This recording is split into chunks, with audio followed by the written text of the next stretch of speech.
شام کے وقت ہم بھوت سے ملنے کے لیے نکلے۔ ہم اس جگہ پہنچے جہاں درختوں پر بھوت اترتا تھا۔ مرشد بولا، یہ ایک بڑے سر والا بھوت ہے اور اس کے لوہے کے پنجے ہیں۔ آپ لوگ ہوشیار رہیے گا، ایسا نہ ہو کہ کوئی بھوت کے پنجے میں پھنس جائے۔ ہم ایک جگہ جھاڑیوں میں چھپ کر بیٹھ گئے۔ مرشد نے کہا، آزونا، جب میں کہوں تم بھوت کے سر کا نشانہ لے کر تیر چلا دینا، خبردار کوئی اور شخص بھوت پر گولی نہ چلائے۔ رات اندھیری تھی اور ستاروں کی مدھم روشنی میں تھوڑے فاصلے کی چیزیں بھی صاف نظر نہیں آ رہی تھیں۔ سڑک کے دوسرے سرے پر اشرف لیوشان کے سرائے کی روشنیاں دکھائی دے رہی تھیں۔ رات کے 2 بجے کے قریب آسمان پر ایک گول گول شے نمودار ہوئی۔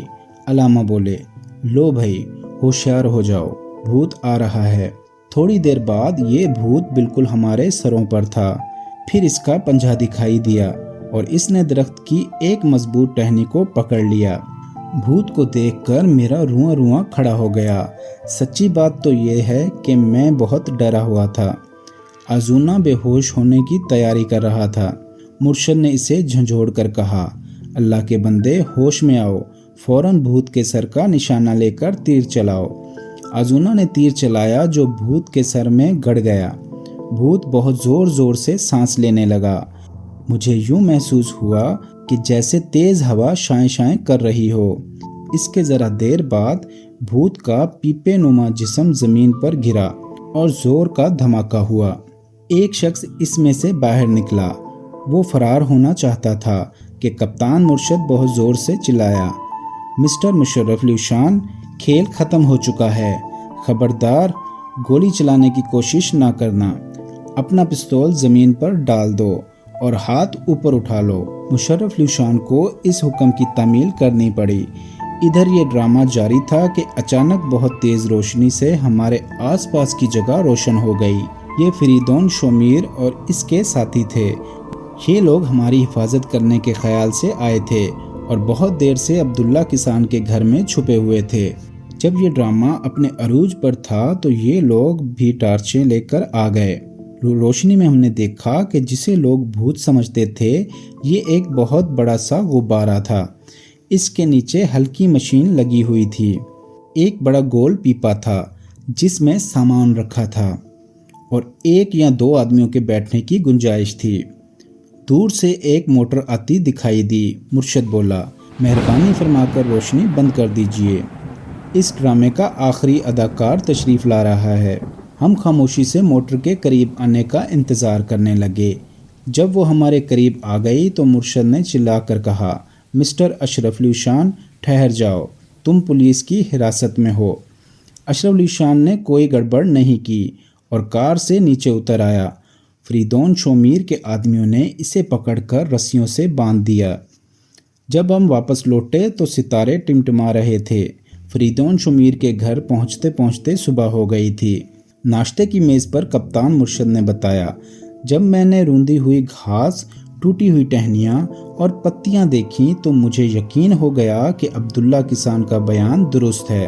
میں بہت دیر تک سوچتا رہا کہ یہاں کیا چیز اترتی ہے۔